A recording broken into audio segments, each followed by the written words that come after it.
Alhamdulillahilladzi bi ni'matihi tatimmus shalihat. Asyhadu an la ilaha illallah wahdahu la syarikalah.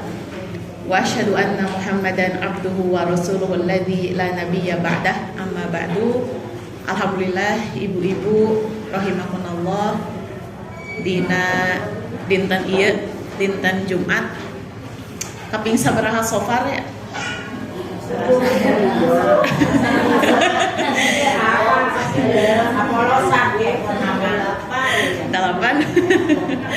Delapan sofar ya. Alhamdulillah dina dinten ieu urang tiasa kempel ngariung dina tempat anu mudah-mudahan diberkahi ku Allah Subhanahu wa taala. Langkah urang ka ieu majelis mudah-mudahan tiasa ngarontokkeun kasalahan-kasalahan urang sareng tiasa ngahadirkeun ilmu anu bermanfaat anu senantiasa ngagaid urang, tiasa nunjukkeun urang dina kahirupan dunia tanapi akhiratna. Amin ya rabbal alamin. Salawat sareng salam mudah-mudahan dicurah limpahkeun ka Nabi Muhammad sallallahu alaihi wasallam, ka keluargana, ka para sahabatna hingga urang anu senantiasa berusaha ngahirupkeun sunnah-sunnahna sareng tiasa neraskeun dakwah sareng perjuanganana duwi ka hari kiamat. Amin ya rabbal alamin. Ibu-ibu, insyaallah dina enjing ieu urang ngabahas hiji surat anu ngagambarkeun ka urang sadayana tentang contoh buruk dari orang tua.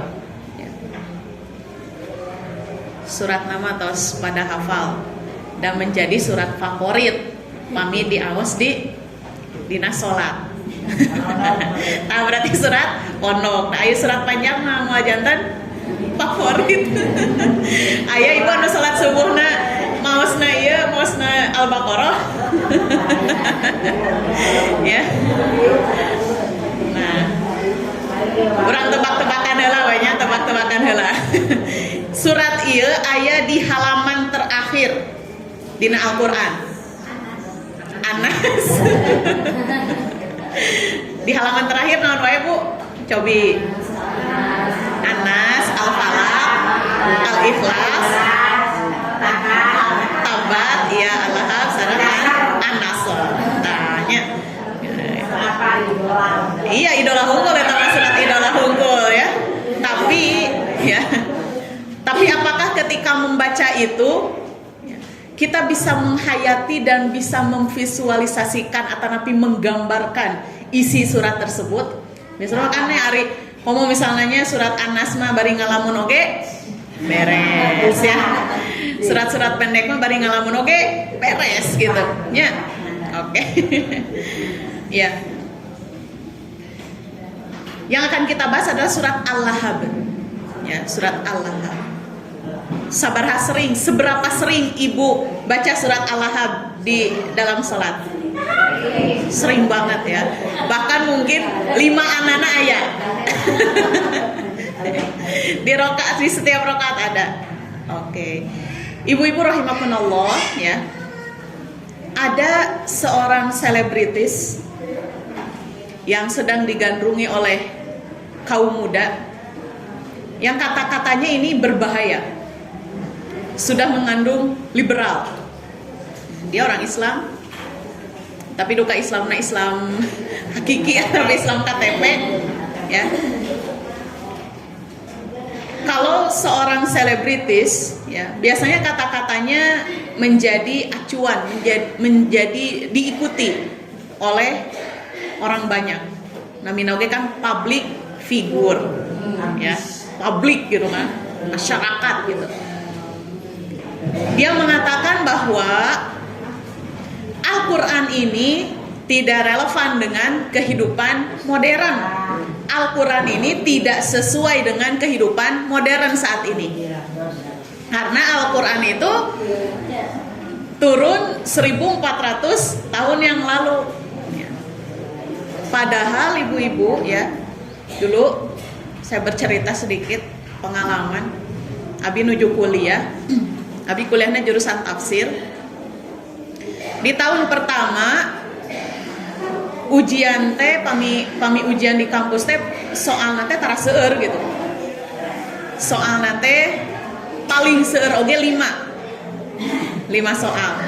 Tapi lembar jawabannya 5 lembar.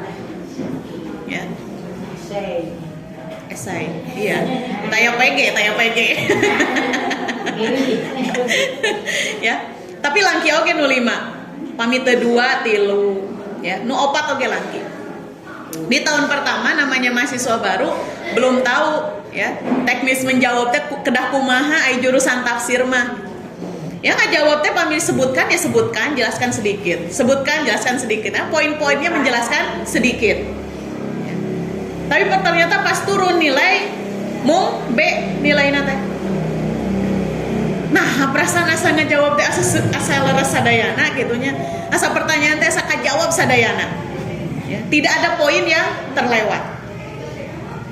Tapi ternyata setelah konsultasi ke kakak kelas, eta sabaraha lembar ngajawabna, ada salembar oge cekap atuh da pertanyaan oge mung 4, 5 gitu. Ya, salembar oge cekap gitu. Kalau jurusan tafsir, 5 lembar itu harus penuh semua. Isina naon atuh? Ngarang we cenah gitu. Dari situ pas tahun kedua, 3, 4 ya, 5 lembar itu penuh. Dan memang berpengaruh ke nilai juga. Di usia sekarang baru paham bahwa kenapa orang yang ngambil jurusan tafsir itu harus berpikir panjang, berpikir logis.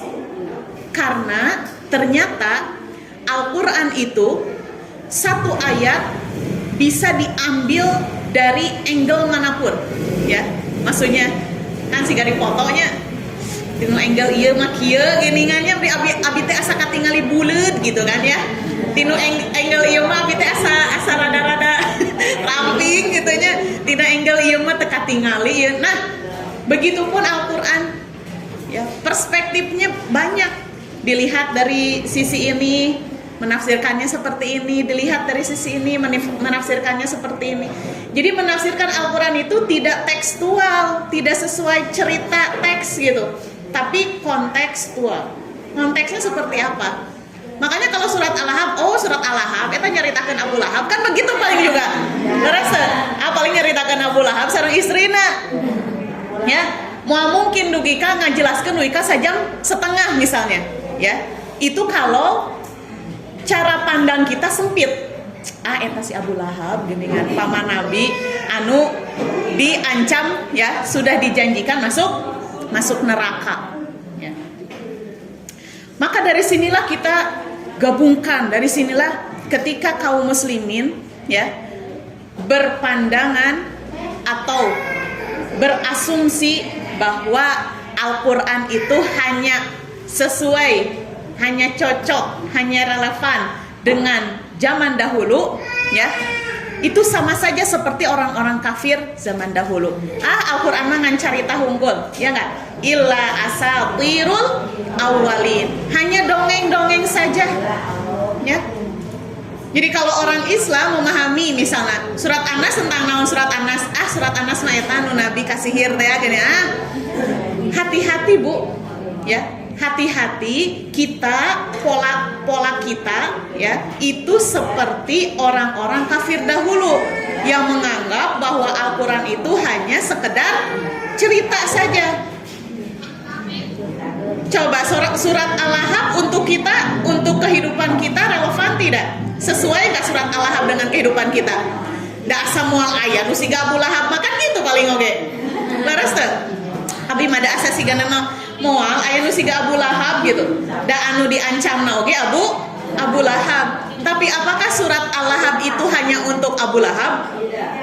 Mun untuk Abu Lahab mah teu kedah diserat dina Al-Quran, sedangkan Al-Quran itu solihun liyau hatta yaumil kiamah ya. Itu Al-Quran itu untuk umat Islam sampai hari kiamat. Berarti cerita Abu Lahab ini ketika kita gali, ketika kita lihat dari perspektif yang lain, maka akan memberikan contoh dan teladan untuk kita bagaimana agar kita tidak seperti dia. Emang kumaha perilakunya? Nah, kita lihat sekarang. Ya, Ibu. Tentang tafsir mah, kajian tafsir mah luar biasa ya, tidak akan cukup 1 jam 2 jam, tidak akan cukup ya, apalagi surat-surat panjang ya. Makanya orang-orang tafsir itu, orang-orang yang jurusan tafsir itu harus cerdas, harus cerdik melihat dari berbagai kacamata gitu. Jadi kacamata nanti sanes kacamata unggul ya, kacamata sosial ya, kacamata ekonominya seperti apa, kacamata pribadinya seperti apa ya, kacamata keluarganya seperti apa, dilihat dari banyak sekali ya. Maka kita lihat, kita buktikan apakah surat Al-Lahab ini ada nggak di zaman sekarang. Mungkin kita salah satunya pengikut Abu Lahab tanpa kita sadari ya. Kuhul ke Abu Lahab, surat Nauge dibaca wae ya, dibaca terus gitu, tapi ternyata kita teh sebagai pengikutnya ya, karena tidak tahu gitu, ternyata kita teh asa siga Abu Lahab gitunya, nauzubillah min dzalik ya. Oke, bismillahirrahmanirrahim. Ya, orang tua terburuk ya ini. Kita selalu memandang diri kita orang tua, ada abi mah asa teu ngajarkeun sirik ka ieu teh ka budak teh gitu ya. Tapi kita lihat betul tidak gitu ya. Oke, yang pertama, nama lain dari surat Al-Lahab itu Tabat. Betul ya, tadi ada yang mengatakan surat Tabat. Ya, kalau ada yang mengatakan surat Tabat, mohon atuh surat Tabat, surat Al-Lahab, kan gitunya lamun kamuran kali. Yeah. Padahal mah tiasa oge disebatna surat Tabat, surat Al-Lahab, atau nabi surat Al-Masad. Iya, terus. Nah, kita bercerita dulu tentang Abu Lahab. Abu Lahab ini namanya Abdul Uzza. Nami asli nama Abdul Uzza. Ibu terang Uzza. Uzza teh nami berhala yang disembah oleh orang kafir, orang musyrik. Jadi pami ayeuna mah Abdul Uzza, Abdul Lata gitu kan ya. Abdul Uzza, pami ayeuna mah Abdullah, Abdul Rahman gitu ya. Jadi saking cintanya mereka ke sesembahan mereka, nganamian murang kalih naoge ku sesembahana Abdul Uzza ya. Abdul Uzza bin Abdul Muttalib ya. Ini pamannya Nabi Muhammad SAW dan kakaknya Abdullah. Ayahnya Nabi Muhammad itu kan Abdullah namanya. Rakakna pisan teh Abu Lahab. Namina teh teka halang kusana. Jadi Abdullah terus Abu Lahab, punten Abu Lahab. Bin Hashim bin Abdi Manaf bin Kusoy bin Kilab kaditu nama sami sareng silsilah Nabi Muhammad SAW ya. Kenapa nama panggilannya Abu Lahab? Siga urang begitu nya, nami nama panjang gitu kan, panggilanna Coy. Leres teh. Namina Coy itu nami nama panjang gitu, tapi dipanggil nama kapungkur ayat tanggi abi namina dipanggil nate acai karena sok ngacai, padahal namina sanes acai, astagfirullahaladzim gitu ya. Acai gitu. Nah, kalau ini kenapa disebut Abu Lahab ya? Lahab itu artinya kemerah-merahan, yang menyala. Abu Lahab itu yang menyala. Kenapa? Karena ternyata Abu Lahab ini adalah seorang anak yang ganteng, kasep, bodas. Jadi lamun kasinar mataharian sakedik langsung gurung, saking bodasna. Ya. Makanya sebutnya Abu Lahab. Kasep murang. Nyentan pami misalnya nuju sasarangan sareng rerencangana, Abu Lahab mah paling herang, ya, paling herang. Ainu ku ibu dibayangkan Abu Lahab kumaha? Goreng patut. Hidung ya. Tuh dibayangkan gitu kan? Iya. Saking apa? Saking jahatnya. Padahal Abu Lahab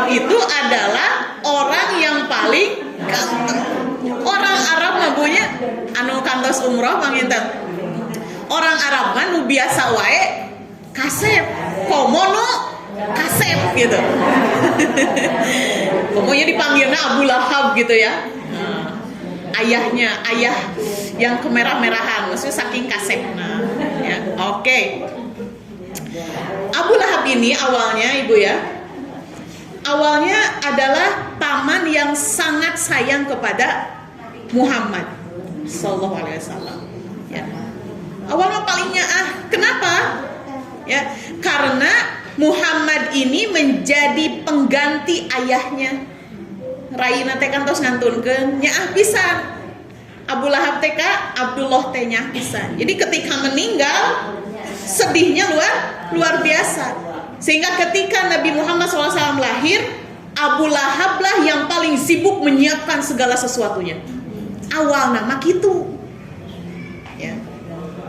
Sampai Abu Lahab itu ketika Nabi Muhammad SAW lahir menyediakan hamba sahayanya yang paling muda.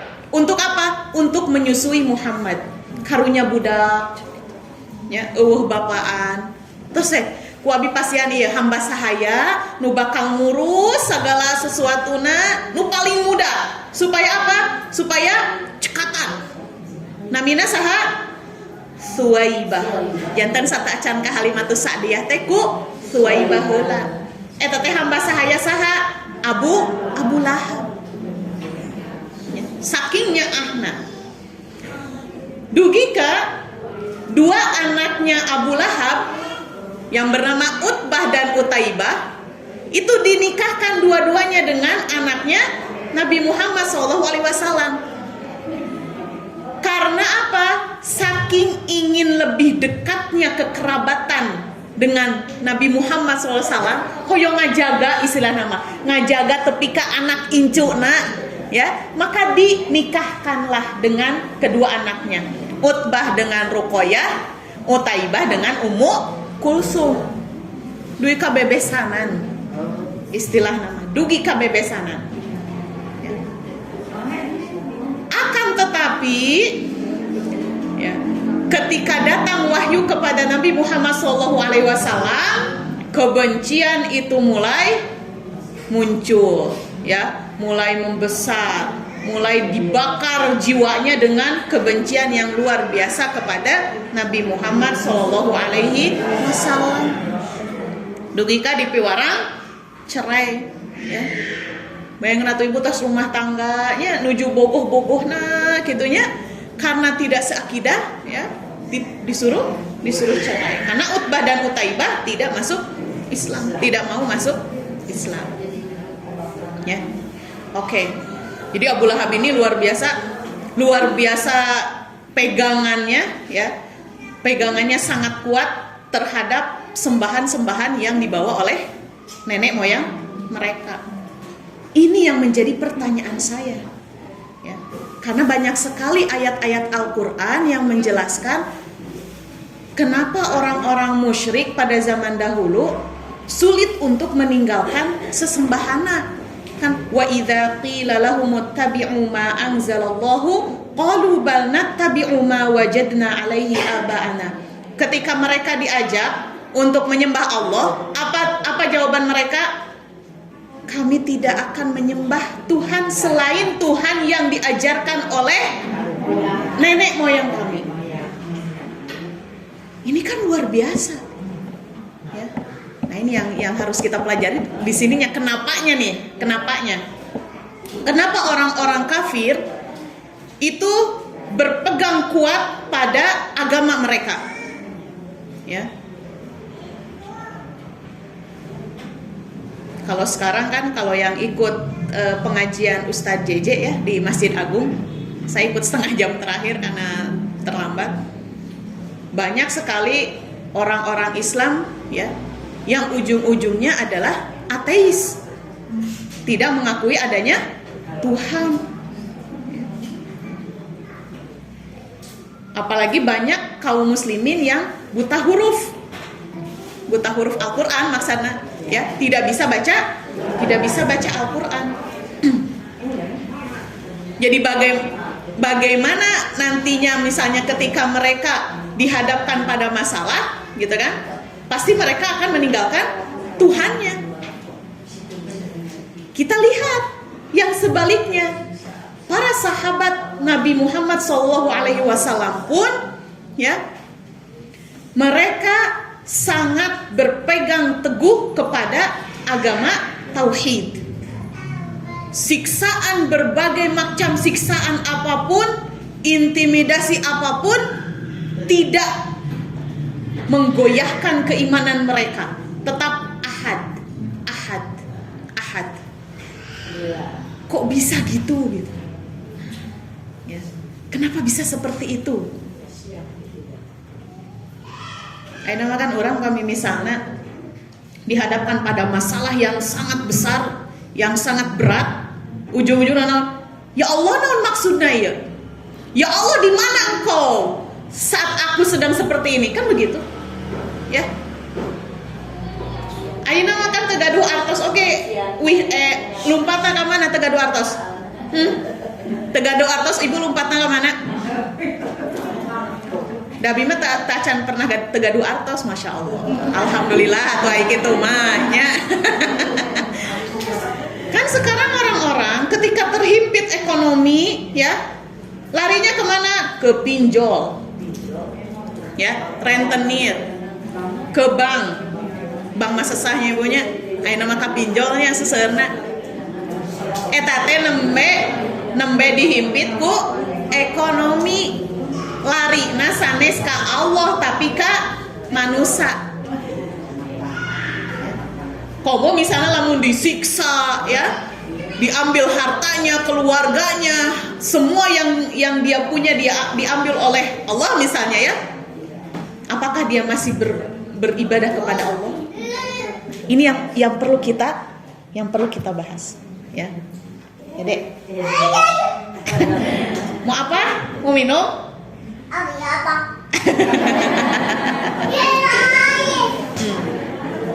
Nah, ini ya, saya pernah bikin status, kenapa sekuat itu gitu. Orang kafir ya bisa sekuat itu. Ternyata, ya, kalau kita lihat pendidikan Rasulullah SAW, mungkin ini pun sama dengan pendidikan nenek moyang orang-orang dulu. Tesawios, tesawios orang tarik-tarik, ya Dek.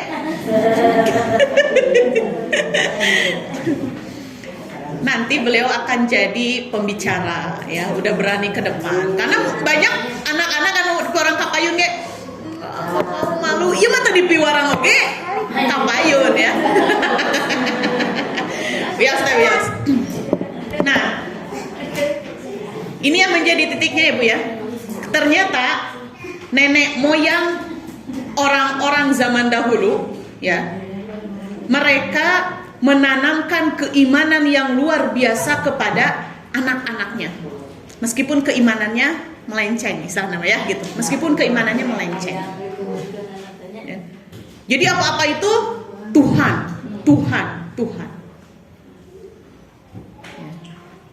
Begitupun ketika Nabi Muhammad SAW mengajarkan para sahabatnya, apa yang diajarkan terlebih dahulu? Iman, tentang akidah, tauhid. Nah, inilah yang tidak ada di pendidikan kita sekarang.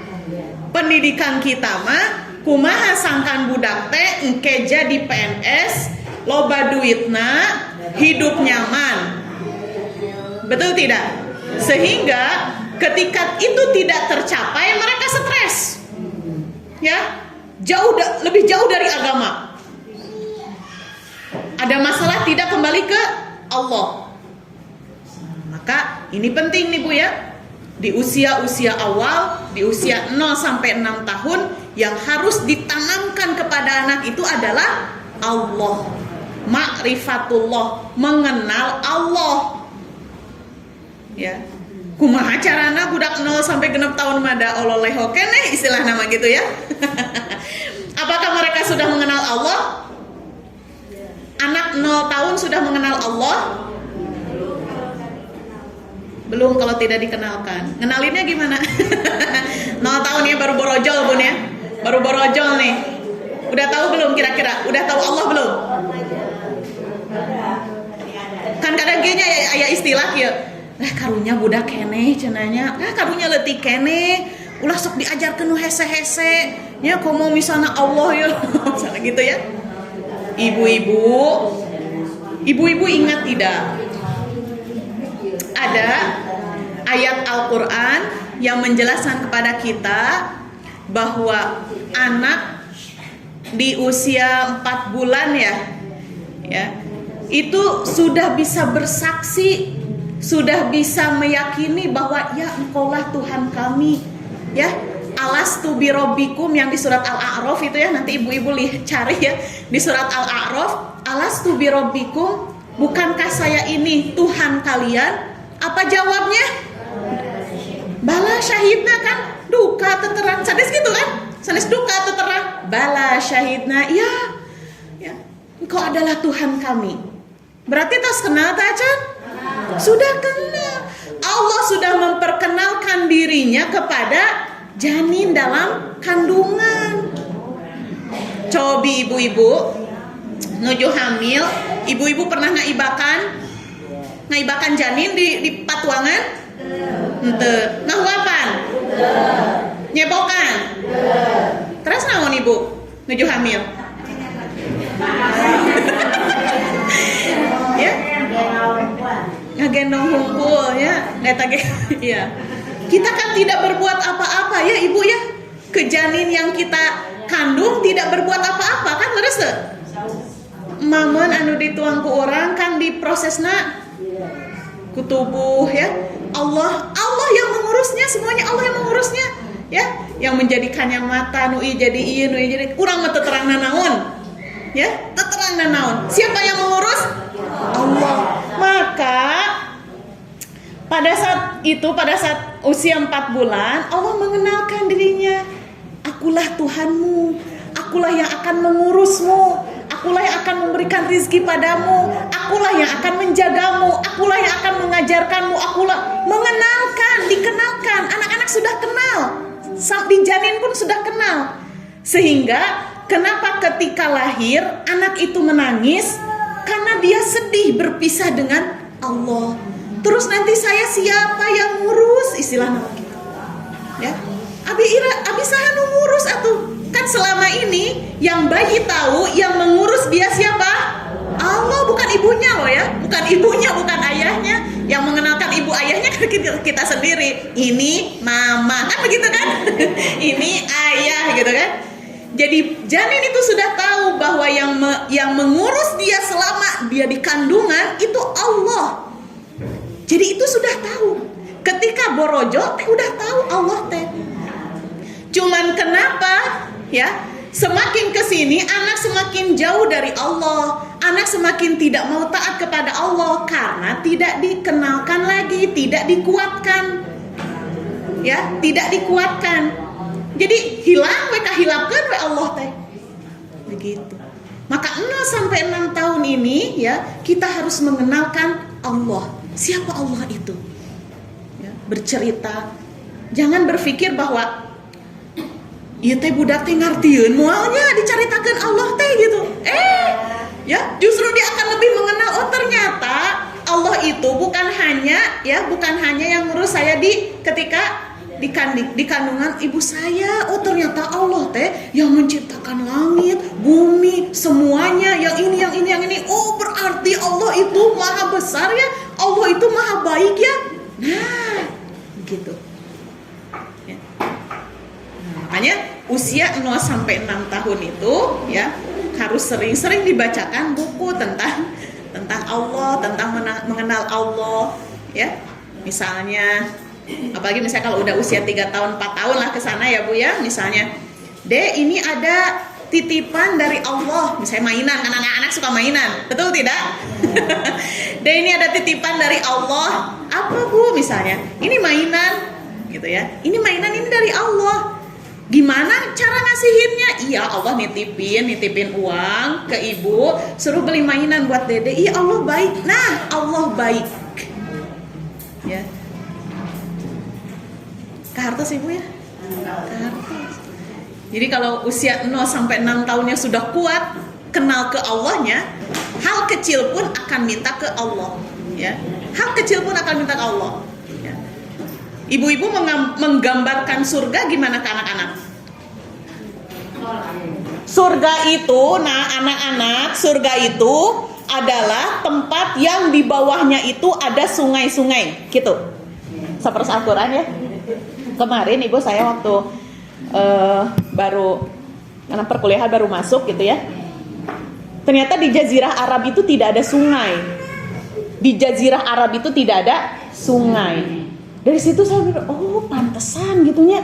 Kenapa Allah itu menggambarkan sungai di Al-Quran, menggambarkan surga di Al-Quran itu jannatil tajri min tahtihal anhar. Surga-surga di mana di bawahnya itu mengalir sungai-sungai. Kenapa? Karena sungai itu merupakan gambaran terindah dan keinginan yang paling diharapkan oleh orang-orang Arab. Ya. Jadi orang-orang Arab mah berharap sigananya enak lamun aya sungai, tiasa renang di sungai, main cai gitu. Keinginan orang Arab seperti itu. Ya. Tapi untuk penduduk yang tinggalnya di pinggir sungai, ketika memahami ayat ini, surga teh geuningan kitu. Surga teh berarti teu jauh kieu meureun gitunya. Aya sungai-sungai gitu ya. Nah, makanya di sini Allah mengajarkan bahwa ketika kita menjelaskan sesuatu kepada orang lain harus sesuai dengan pemahamannya, harus sesuai dengan keinginannya. Ayeuna orang ngajelaskeun ka budak alit, ka anak usia 6 tahun misalnya ya, 6 tahun ke atas tentang surga. Nanti di surga itu ada rumah, di depannya itu ada sungai-sungai. Mungkin untuk orang kota menarik, tapi untuk orang kampung be aja geuningan surga teh. Ya. Surga teh be aja geuningan biasa aja gitu ya. Nah, maka kita deteksi ari anak-anak sukanya apa? Mainan, bener. Dek, nanti tuh di surga banyak mainan. Kamu mau mainan apapun ada. Oh gitu. Nah, maka anak-anak akan berdoa, ya Allah, ya Dede, ya Allah, mau nanti di surga mau rumah yang wallpapernya itu gambar ini ya, Spiderman teh lah itu teh gitunya. Mainannya ini. Jadi anak-anak bersemangat. Oh, surga itu ya itu. Nanti seiring waktu ya pemahamannya akan berkembang juga gitu ya, nyuhunkeunna sanes anu seueur mainan. Ya, tapi apa ya ke atas ibu ya. Nah, makanya anak-anak 0 sampai 6 tahun itu harus sering dibacakan buku ya. Dan masalahnya sekarang ibu-ibu ya, tingkat kegemaran anak membaca buku itu sangat rendah, tetapi sangat tidak ada. Sangat rendah ya, sangat rendah gitu. Karena HP wae. Kenapa karena HP wae? Ibu di bumi aya perpustakaan teh? Aya buku teh? Buku naon? Pelajaran. Buku pelajaran waktu tidak akan menarik buat anak ya. Dan di bumi teh nu ayana HP, nyantos HP ya. Jadi ibu-ibu ya, saya melihat nih ya, bahwa terkadang kita tehnya ongkoh ngambek ke budak tehnya ulah ngoprek HP. Tapi di bumi teh tidak ada kegiatan produktif lain gitunya, diajak main kah atau apa gitunya, atau tidak ada media belajar lain, misalnya media bermain lain seperti Lego, buku yang lainnya. Nu aya teh HP.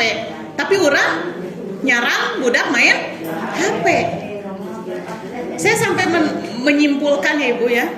Saya punya anak dua-duanya laki-laki. Kalau yang pertama memang karena usahanya agak sibuk, masih sibuk waktu itu, ilmunya juga masih dangkal ya, ilmu tentang pengasuhannya.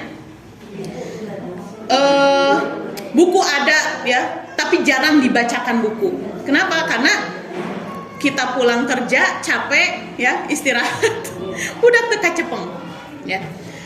Ternyata saya eksperimen nih ke anak kedua nih ya. saya pisahkan lemari bukunya, ya ada banyak buku gitu ya, kemudian dibacakan, kemudian distimulus, dirangsang untuk membaca. Saya simpulkan bahwa anak tidak mau membaca itu bukan karena tidak suka membaca. Anak tidak mau membaca itu karena tidak ada buku di rumah. Tidak diciptakan atmosfer membaca. Ya, tidak dibacakan atmosfer membaca. Maka ini mah promosi sedikit ya. Bilih we aya nu kagungan buku bekas.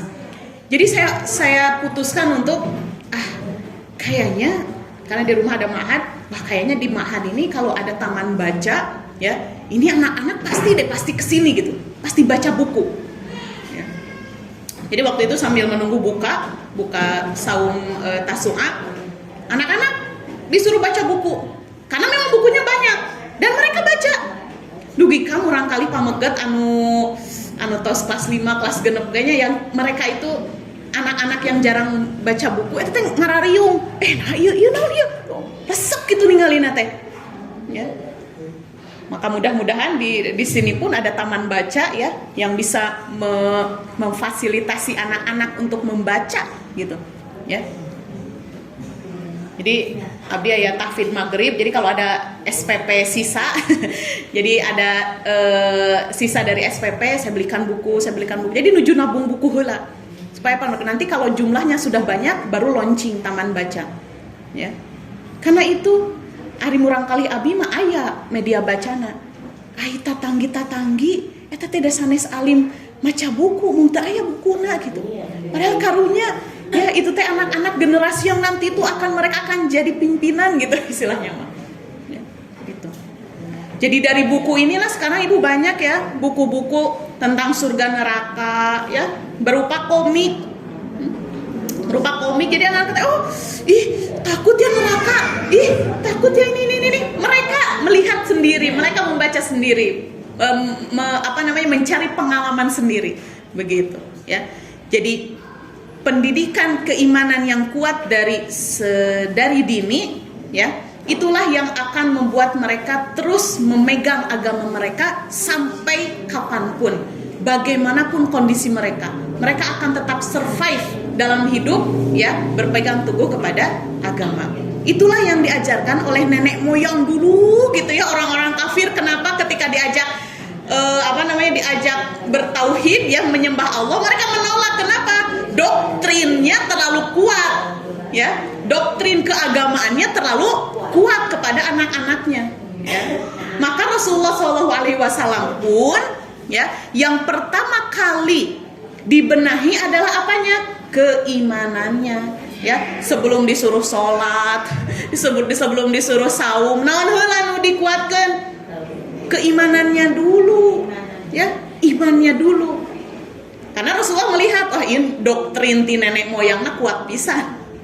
Ya, lamun teu didoktrin lebih kuat dan lebih lama, ini akan mudah goyah. Faktanya ketika Rasulullah SAW meninggal, banyak sekali orang-orang yang murtad.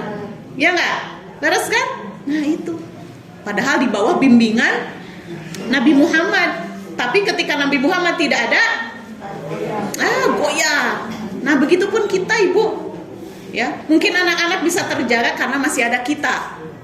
Kalau orang tuanya sudah tidak ada,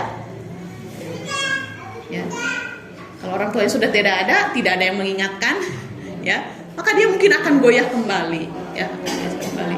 Makanya hati-hati ibu ya, hati-hati. Pernah nggak ibu-ibu bilang gini ke anak?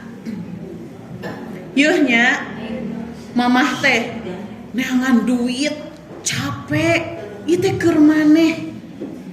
Nah, maneh teh kitu. Seolah-olah kita yang paling berjasa. Ya. Kita yang berjasa membesarkan mereka, ngasih makan mereka, lalu saja ngedidik mereka, seolah-olah kita yang berjasa. Kita melupakan menyebut Allah, kita lupa menyebut Allah. Padahal ya, kalau kita memposisikan diri sebagai delegasi, sebagai wakil, istilah namanya sebagai wakil, ya, maka anak-anak meskipun kita sudah tidak ada, dia masih tetap punya Allah. ya. Kan pami wakilnya nyarios nate saya mewakili, leres teu? Sanes saya gitu ya. Tengah raosnya lira gitu, tapi saya mewakili. Maka seperti itu pun kita kepada anak kita, ya. Dek, ingat yang ngasih makan tuh Allah. Misalnya gini ya, sebelum menyuruh sholat,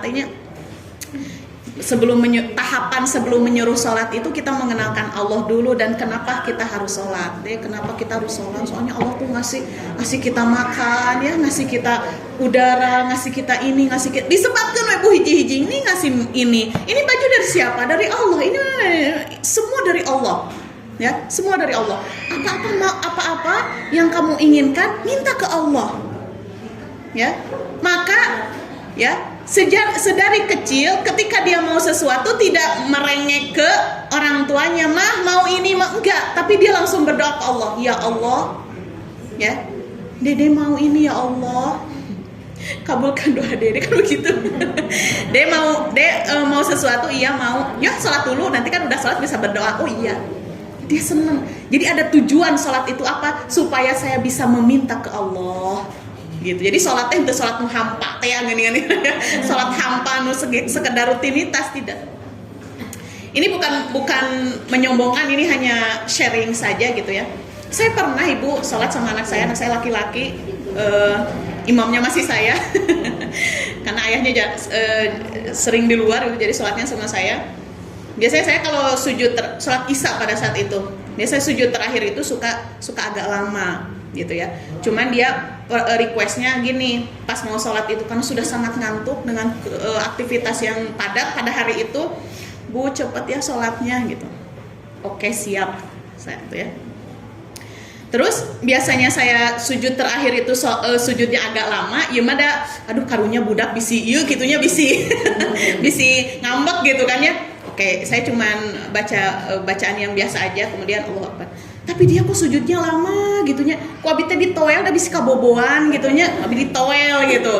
Terus dia teh langsung gini, pas salam, ibu mah, Dede teh tadi teh mau ngedoa, Dede teh kangen ke ayah, ke aa, mau ngedoa ke Allah, ya Allah Dede kangen ke ayah, ke aa. Tapi ibu keburu gini, Dede baru ya Allah, Dede ibu baru gini, jadi Dede teh udah duduk lagi. Kata saya ya Allah gitu ya. Nabi tanya bisi bobo gitu. Bisi bobo. Jadi dari situ oh benar ya, ketika misalnya keimanan kita kuatkan sejak dini, kangen ke seseorang pun ngadunya ke saha? Ke Allah gitu. Padahal mah kangen mah naon obatna gitu ketemu, tapi dia ngadu ke Allah. Gitu ya. Maka inilah yang harus tanamkan terlebih dahulu, doktrin keimanan. Ya, saya doktrin keimanan. Jadi kalau misalnya anak kelas usia 3 sampai 5 tahun 6 tahun udah kudu calistung, kudu itu ieu, ke heula da eta mah aya waktuna. Di piwarang salat oge 7 tahun. Beres teh. Di piwarang salat 7 tahun atau napi kirang ti 7 tahun? 7 tahun Rasulullah SAW aja menyuruh salat 7 tahun. Ya. Maka kita akan dapati anak-anak yang yang dia ketika mulai beranjak remaja, dewasa, sholat nate ngasal teh geuningan Bu. Leres teu? Sholat nate tanpa bacaan teh ground. Anu ekspres ya. Anu ekspres kilat gitunya. Kenapa? Atau bahkan anak-anak yang harus disuruh dari piwarang sholatnya tos ageng oge kedah di piwarang. Kenapa? Karena katanya ya, karena terlalu dini nyuruh sholatna 4 tahun terus si orang sholat. Orang teh kadang terlalu lebay ya jadi orang tua tuh ya. Rasulullah aja nyuruhnya 7 tahun ya. Jadi ada tahapan-tahapannya dulu ya. Mengenalkan Allah dulu, kenapa kita harus sholat. Tos kitu mah Bu, tekedah di piwarang oge sholat nyalira, hidung nyalira. Kenapa? Karena dia sadar bahwa kenapa saya harus sholat ya. Oh Allah menunggu. Jadi lamun telat sholatnya jadi tantrum. Allahnya juga udah nggak ada. Allah masih ada, masih nungguin. Masih nungguin Allah nggak masuk sholat. Allah selalu nunggu gitu. Kan seperti itu. Jadi disinilah kalau keimanannya, pondasi imannya tidak kuat, kita teh jadi lelah mendidik teh. Budak teh dugi ka SMP SMA oge haben we kudu diemutan wae. Leresnya juga saum teh orang tua teh suka bangga gitu ketika anaknya misalnya 5 tahun udah saumnya tamat, dibeja-beja deh gitu ya. Abi mah alhamdulillah pun anak mah 5 tahun gitu nya, tapi saumna teh sok tos tamat. Atuh ibu bilang, aduh kumahnya ieu budaknya budak abi gitu nya caya. Keun Bu, salat wae nu utama 7 tahun, kalem we kalem ya. Kenalkeun we Allah.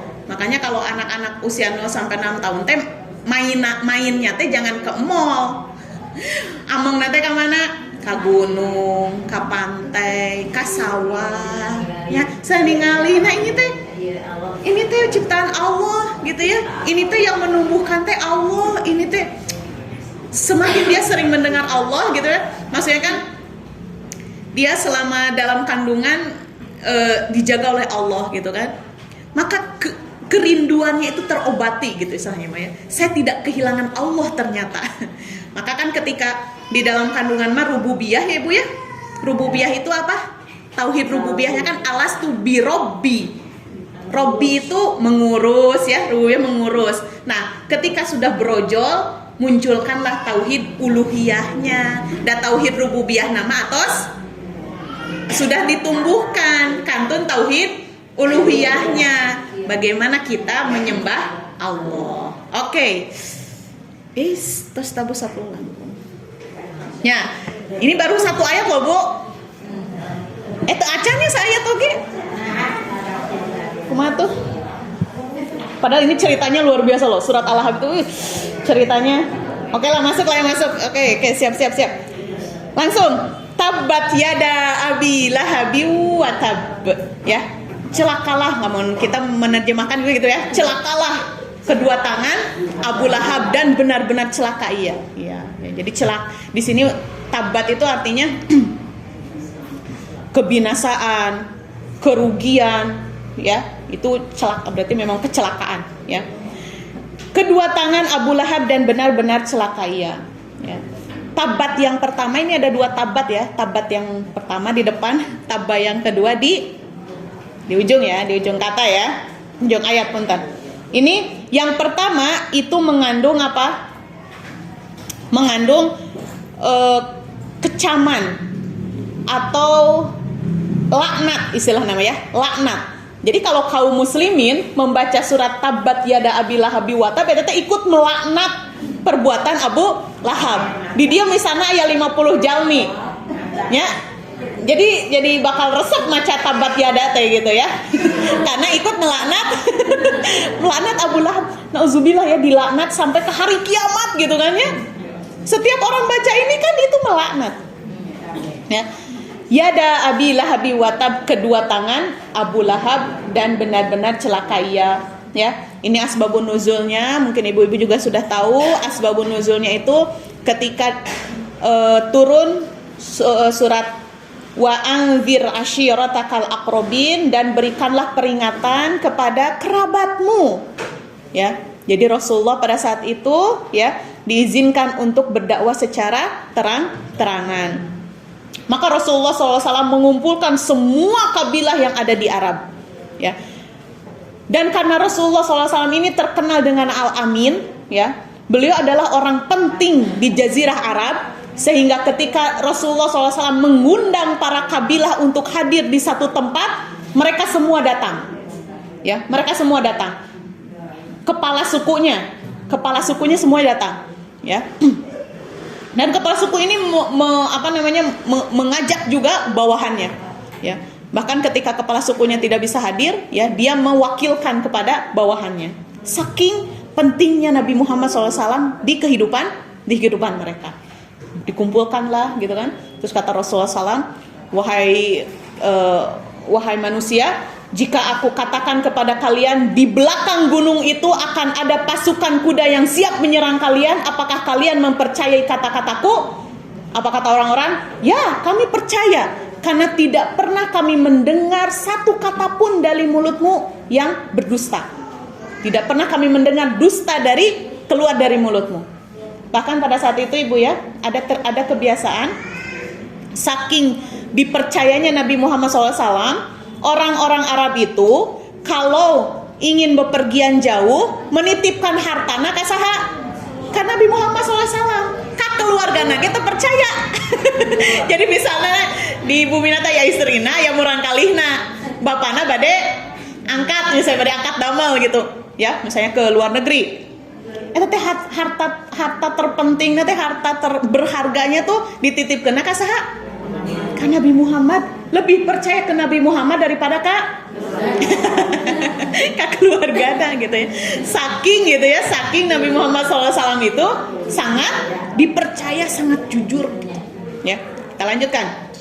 Nah, kemudian setelah Rasulullah SAW meyakinkan bahwa mereka semua percaya dengan kata-kataku, ya, maka Rasulullah mulailah dakwahnya. Ya. Maka aku beri peringatan kalian, ya, tentang siksaan Allah yang maha dahsyat. Nah, maka dari situlah ya Abu Lahab murka kepada Nabi Muhammad. Celaka engkau Muhammad, ngan kieu hungkul, anjeun ngumpulkeun urang. Ngan kieu hungkul, jang ieu hungkul. Kenapa? Karena orang kabilah Arab kan datang dari mana-mana, Ibu. Ayeuna mah teu aya Gojek, teu aya Grab, ya. Anu ngumpul ka dieu teh gampil. Semua butuh perjuangan untuk berkumpul di tempat itu, ya. Makanya si Abu Lahab ini murka, gitu. Sugan teh rek naon istilahnya gitu kan? Sugan teh rek naon ngumpulkeun teh? Kan rek kieu kan gitu ya. Itu Abu Lahab. Nah, maka turunlah surat Tabbat yada abi lahabi wa tab. Di sini ada yada, kedua tangan, ya. Yang dimaksud ada dua tafsiran ya Bu, benar-benar kedua tangan, ya, atau seluruh tubuhnya gitu ya, seluruh badannya. Kenapa kedua tangan ini gitu ya? Karena ternyata setelah Nabi Muhammad SAW mendapatkan wahyu, apa pekerjaan Abu Lahab? Pekerjaan Abu Lahab adalah ngunguntit Nabi Muhammad. Maksudnya apa? Setiap Nabi Muhammad berdakwah ke satu kaum, itu tadi tuturkeun ku Abu Lahab teh. Ya, misalnya Abi, misalnya ka kelompok nu ieu, ya. Berdakwah mengajak kepada tauhid saya. Tos beres ti dieu ka dieu. Tah, Abu Lahab teh langsung ka dieu. Percaya si itu mata bari itu tunjuk ka Muhammad teh, makanya yada kedua tangan. Itu tunjuk, tong percaya ka si itu mah. Itu jelma eta nu memporak-porandakan ya agama nenek moyang kita. Orang itu ya yang menghina nenek moyang kita. Orang nah gitu. Jadi ditunjuk ya. Itu pekerjaan Abu Lahab menjadi seperti itu. Kemanapun Nabi berdakwah dituturkan. Untuk apa? Ya, ngago goreng supaya orang tidak tertarik, tidak percaya dengan dakwahnya Nabi Muhammad SAW. Tabbat yada abi lahabi wa tab, dan benar-benar celaka ia, ya. Terus namanya. Ma aghna anhu maluhu wa ma kasab. Ya, tidak ada gunanya hartanya, wa ma kasab, dan apa yang ia usahakan. Maksudnya apa yang ia usahakan adalah anak-anaknya. Ya. Ayat ini turun kenapa? Ayat ini turun ketika Rasulullah SAW mengingatkan kaum orang Quraisy tentang siksaan Allah. Ya. Takutlah kalian terhadap siksa Allah. Maka apa jawaban Abu Lahab? Tenang, kayak ditebus ku harta jeung budak. Gitu. Karena abi mada harta loba, budak karasep, palinter, barunghar, kayak ditebus. Gampil. Begitu. Maka dijawab oleh Allah, ma'agna anhu maluhu wa ma kasab. Maka di sini tanpa disadari banyak sekali pengikut Abu Lahab. Indikasinya apa? Indikasinya banyak orang tua yang sibuk mengumpulkan hartanya, lupa mendidik anaknya. Eta teh indikasi naon? Indikasi yen budakna ge engke bakal ngabantuan. Engke harta ge lah manfaat. Harta engke bakal manfaat, budak bakal manfaat. Aya nu kitu? Tah eta teh pengikut Abu Lahab. Tanpa disadari gitu pengikut Abu Lahab.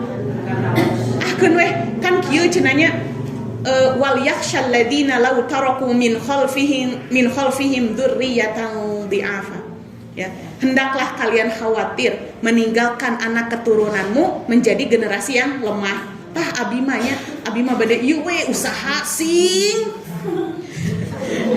sungguh-sungguh diisuk tepi kaputing. Abi rek ngumpulkeun harta meh engke meh mun abdi maot nya abdi ninggalkeun harta nu loba jang barudak meh hirupna tenang meh hirupna teu sangsara.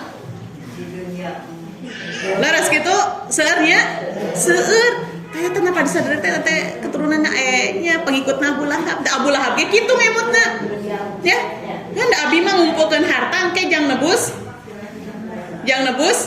neraka ya. Abi ngajantenkeun budak jadi dokter ya, jadi insinyur, jadi bisnismen, jadi orang kaya ya, supaya Pak kewe meh ngabantuan.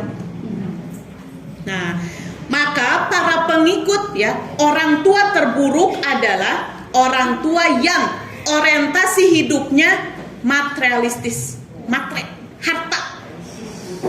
Ya, harta. Kalau ada yang masih seperti itu di antara ibu-ibu atau kita, kalau ada yang masih seperti itu, tak kita teh pengikut Abu Lahab. Kenapa? Karena orientasi hidupnya apa? Harta. Ya. Maka kata Buya Hamka, banyak sekali dokter, profesor, insinyur, orang-orang yang bukunya banyak, hartanya banyak, tapi di masyarakat dia hanya menjadi orang yang mati. Di masyarakat mati, tidak bermanfaat di masyarakatnya. Ya. Kenapa? Karena orientasi hidupnya adalah egosentris. Egosentris itu apa? Nu penting urang teu susah, teu paduli batur mah. Nu penting anak urang sukses, teu penting batur mah. Ya. Harus teu aya nu kitu? Aya ya. Maka kita rubah ketika sifat orang tua terburuk adalah materialistis, orientasinya hanya uang, hanya dunia, dan egosentris ya. Nu penting mah abi salamet, batur mah teu paduli ya. Nu penting mah anak abi kieu teu padulilah ku batur mah. Nah, kita rubah ya supaya kita tidak seperti Abu Lahab. Kita rubah orientasinya menjadi apa? Teosentris. Teosentris itu apa? Fokus kepada Allah. Teo itu Tuhan ya, Allah, fokus kepada Allah. Bagaimana menjadikan anak-anak kita menjadi seorang hamba? Ya, namina hamba, kumaha ibu hamba? Apakah hamba punya kekuasaan? Apakah hamba punya otoritas? Tidak punya. Hamba mah tunduk, istilah nama gitu kan ya. Hamba itu tunduk. Ya, maka ketika ada orang yang merasa nyaman dan merasa aman ketika dia punya uang, merasa aman ketika ketika jabatannya tinggi, maka hati-hati. Itu orientasinya masih orientasi dunia. Tapi ketika seseorang merasa aman ketika dia masih selalu terikat dengan Allah, nah itu sudah teosentris. Kumaha tanya ngajantan kemurang kali gitu ya. Bahagia itu kenapa? Bahagia itu ketika apa? Bahagia itu ketika saya selalu terikat oleh Allah. Ketika saya selalu beribadah kepada Allah. Ya. Kan sekarang dia apa definisi bahagia? Artos ayahnya barudak sukses begitu kan ya? Tidak pernah ada misalnya kapan kamu bahagia? Ketika saya selalu diperhatikan oleh Allah. Ya. Ketika saya selalu terikat oleh Allah.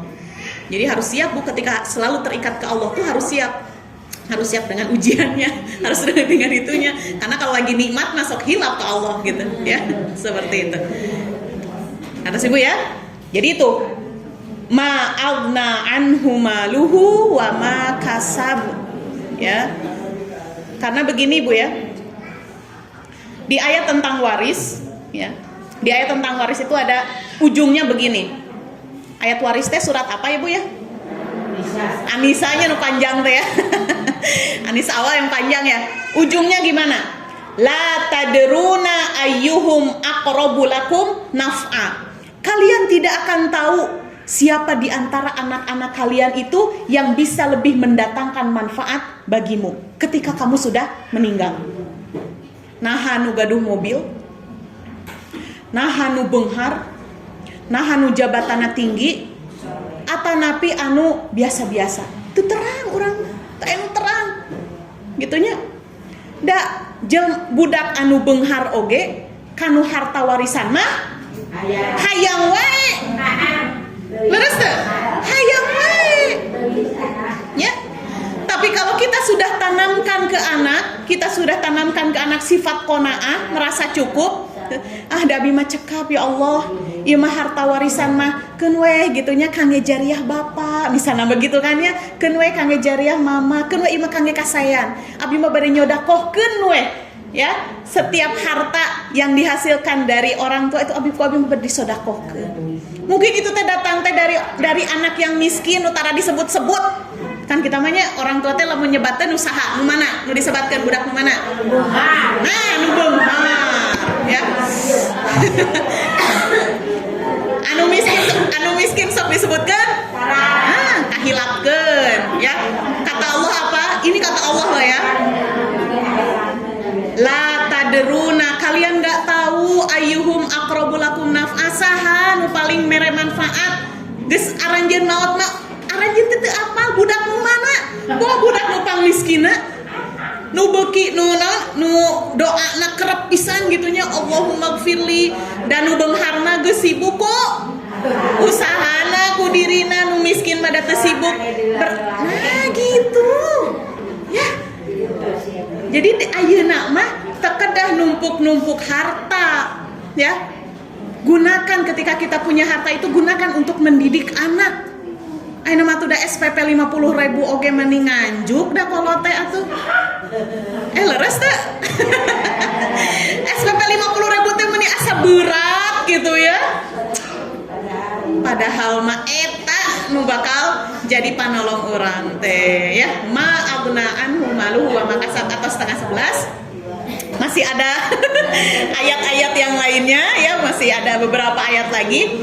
Nah itulah ibulah tafsir ya, itu tafsir. Jadi makanya ketika mentadaburi Al-Quran itu lebih baik daripada kita membaca ribuan ayat. Karena apa? Karena kita benar-benar yakin, oh benar ya Al-Quran teh sebagai petunjuk untuk hidup kita gitu ya. Ini baru 2 ayat, ngambil waktu 1,5 jam lumayan lah ya. 1,5 jam, tapi mudah-mudahan ada manfaatnya ya. Mudah-mudahan ada kesempatan lagi untuk bertemu untuk menyelesaikan surat Al-Lahab ini. Eta masih gak nyuhunkeun di onang deui. Ya. Oke, mudah-mudahan ibu-ibu ya, kita meminta kepada Allah mudah-mudahan kita dijadikan orang tua yang soleh ya, orang tua yang selalu terikat dengan Allah, karena menjadi orang tua itu ya, dalam mendidik anak itu kita butuh Allah ya, kita butuh Allah dalam mendidik, karena la haula wala quwata illa billah, tidak ada daya, tidak ada kekuatan kecuali yang diberikan oleh Allah Subhanahu wa taala. Anu laresna ieu tasribut, anu laresna tina kakirangan simkuring, anu laresna ti Allah, anu lepatna tina kakirangan simkuring. Wassalamualaikum warahmatullahi wabarakatuh.